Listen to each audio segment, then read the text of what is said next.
সকালে উঠে আমি ফ্রেশ হয়ে রান্নাঘরে চলে আসলাম।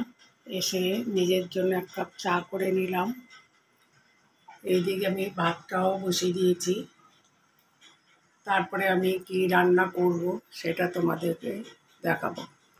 বাজার থেকে এসে মাংসটা আমি ভালো করে ধুয়ে নিয়েছি। এইদিকে ভাতটাও আমার হয়ে গেছে। এখানে সব টমেটো, আদা, রসুন, পেঁয়াজ, লঙ্কা সব নিয়ে নিয়েছি। এগুলি সব কেটে তোমাদের দেখাচ্ছি। আমি মশলার জন্য সব একটা পাত্রে নিয়ে নিয়েছি। টমেটো কুচি, আদা কুচি, রসুন, লঙ্কা, জিরে, ধনে গুঁড়ো, এখানে নিয়েছি গরম মশলা, আর এখানে লবণ, হলুদ, চিনি নিয়ে নিয়েছি। এখানে চিকেনের মশলা এক প্যাকেট নিয়ে নিয়েছি। এখানে আলু কেটে নিয়েছি, এটা এখন ভাজবো। এখানে পেঁয়াজ কুচি, এটাও এখন ভাজবো। তেজপাতা নিয়ে নিয়েছি, গোটা লঙ্কা কটা নিয়ে নিয়েছি। এখন আমি মশলাটা বেটে তারপরে রান্নাটা শুরু করব। এখানে আমি আলুটা লাল করে ভেজে নিয়েছি, পেঁয়াজটাও ভাজা হয়ে গেছে। এবার আমি মশলাটা দিয়ে দেবো এর মধ্যে।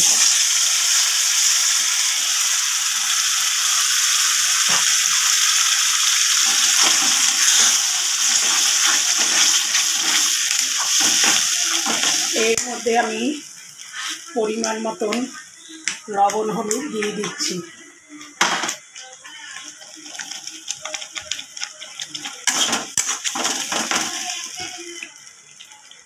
এখন মশলাটার মধ্যে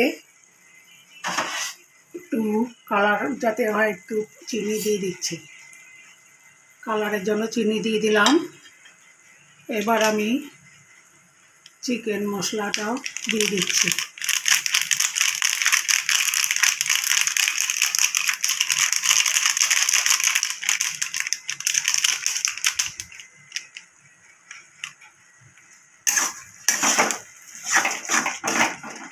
ভালো করে মিশিয়ে নেব মশলাটা।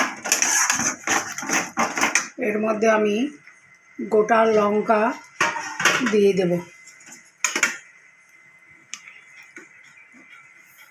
কটা গোটা লঙ্কাও দিয়ে দিচ্ছি।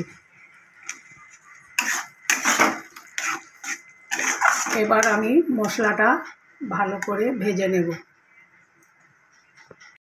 এর মধ্যে আমি একটু কাশ্মীরি লঙ্কার গুঁড়ো দিয়ে দিচ্ছি কালারের জন্য।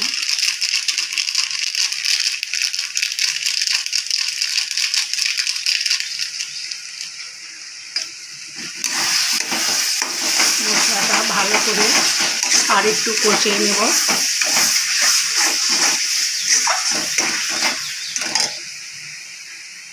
মশলাটা ভালোভাবে কষানো হয়ে গেছে।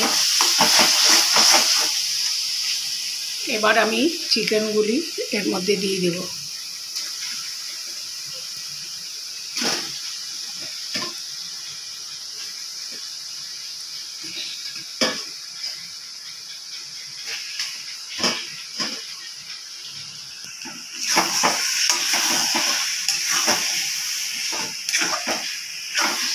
এবার মশলাটা আমি আর একটু কষিয়ে নেব ভালো করে।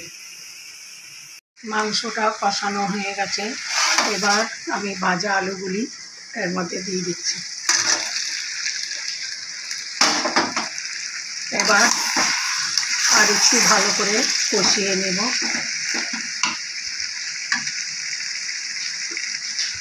মাংসটা কষানো হয়ে গেছে, মাংসের থেকে তেল ছেড়ে দিয়েছে। এবার আমি পরিমাণ মতন জল দিয়ে দিচ্ছি।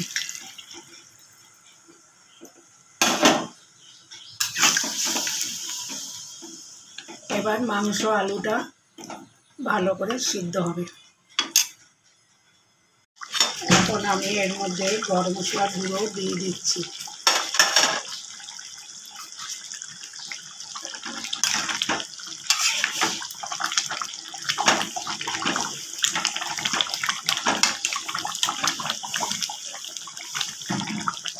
মাংসটা হয়ে গেছে, এবার আমি নামিয়ে নেব।